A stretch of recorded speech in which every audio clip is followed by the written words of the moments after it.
Smart meter મુદ્દે વિરોધ બાદ ડીજીવીસીએલ એમડી યોગેશ ચૌધરીનો પ્રતિસાદ. સ્માર્ટ મીટરની કાર્યપ્રણાલી અને કંપનીની ભરતી પ્રક્રિયા અંગે વિગતવાર માહિતી આપી હતી. તેઓએ જણાવ્યું હતું કે ડીજીવીસીએલમાં 80% કર્મચારીઓ આદિવાસી ટ્રાયબલ વિસ્તારના છે અને સ્માર્ટ મીટર પારદર્શક છે. ધારાસભ્યો દ્વારા સ્માર્ટ વીજ મીટર ઝડપથી ફરતા હોવા અને ઓવર બિલિંગની ફરિયાદો ઉઠાવવામાં આવી હતી.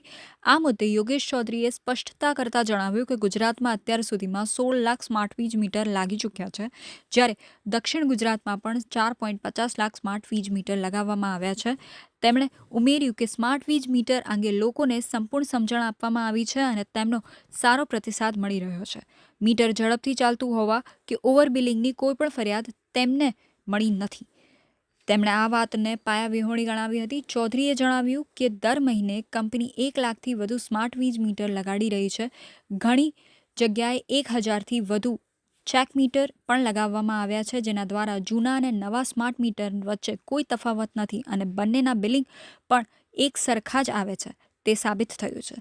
તેમણે ખાતરી આપી હતી કે સ્માર્ટ વીજ મીટરનો લાભ પ્રજાને સારી રીતે મળશે. દક્ષિણ ગુજરાત વીજ કંપની બહાર નોકરીથી વંચિત ઉમેદવારો દ્વારા કરવામાં આવેલા હલ્લાબોલના મામલે પણ એમડી યોગેશ ચૌધરીએ નિવેદન આપ્યું હતું. તેમણે જણાવ્યું કે ડીજીવીસીએલમાં કુલ 8500 કર્મચારીઓ છે, જેમાં મોટાભાગના ટેકનિકલ કર્મચારીઓનો સમાવેશ થાય છે.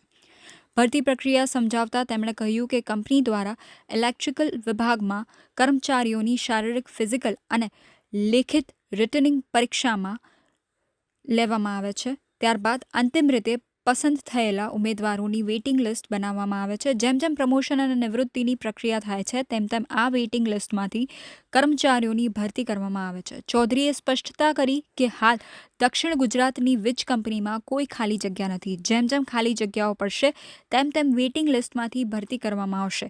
આઉટસોર્સિંગના મુદ્દે તેમણે જણાવ્યું હતું કે ઘણી કંપનીઓમાં આઉટસોર્સિંગ થકી પણ કામકાજ થાય છે. ડીજીવીસીએલ સાથે ઘણી એજન્સીઓ અને કોન્ટ્રાક્ટરો જોડાયેલા છે, જેઓ આઉટસોર્સિંગ દ્વારા માનવ બળ પૂરો પાડે છે.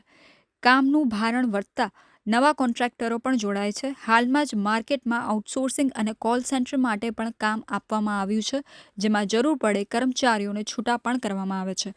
આમાં વીજ કંપની સીધી રીતે સામેલ રહેતી નથી, કારણ કે આ આઉટસોર્સિંગ એજન્સીઓનું કાર્યક્ષેત્ર છે.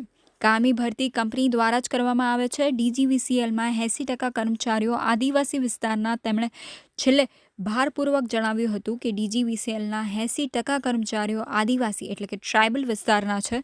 આઉટસોર્સિંગ તરીકે જ્યારે પણ જરૂર પડે ત્યારે પણ આદિવાસી વિસ્તારના કર્મચારીઓનો પ્રાધાન્ય આપવામાં આવે છે.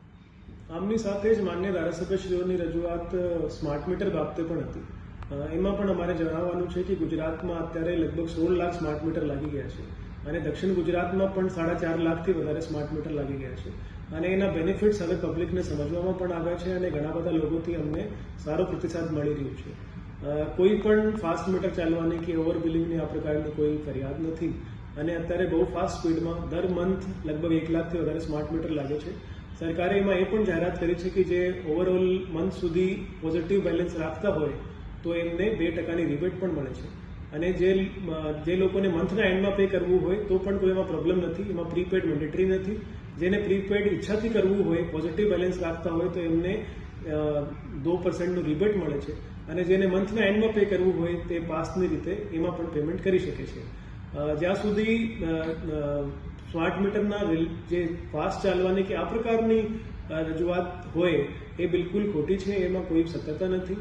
અત્યાર સુધીમાં 4.5 લાખથી વધારે સ્માર્ટ મીટર લાગ્યા છે. એમાં કોઈ પ્રોબ્લેમ નથી આવતી. અમે હજારોમાં ચેક મીટર્સ પણ છોડ્યા છે અને મારી પાસે ડેટા પણ અવેલેબલ છે કે ચેક મીટર્સમાં જૂના મીટર અને નવા સ્માર્ટ મીટરમાં ડેટા બિલકુલ સરખો આવે છે અને નંબર ઓફ યુનિટ્સના કન્ઝમ્પશનમાં કોઈ ડિફરન્સ આવતું નથી. એટલે અત્યારે બહુ સ્મૂથલી સ્માર્ટ મીટરના ઇન્સ્ટોલમેન્ટનું કામ ચાલી રહ્યું છે. દર મહિના દક્ષિણ ગુજરાતમાં લગભગ 1 લાખની નજીક સ્માર્ટ મીટર લાગે છે અને ઓવરઓલ ગુજરાતમાં અત્યારે 16 લાખથી વધારે સ્માર્ટ મીટર લાગી ગયા છે અને ફ્યુચરમાં પણ આ રીતે કામ ચાલતું રહેશે એવી અમારી પબ્લિકને અપેક્ષા પણ છે અને એનો બેનિફિટ અમે પણ ડિસ્કોમને પણ મળશે અને આ ડિસ્કોમની સાથે સાથે પબ્લિકને પણ એનો બેનિફિટ મળશે.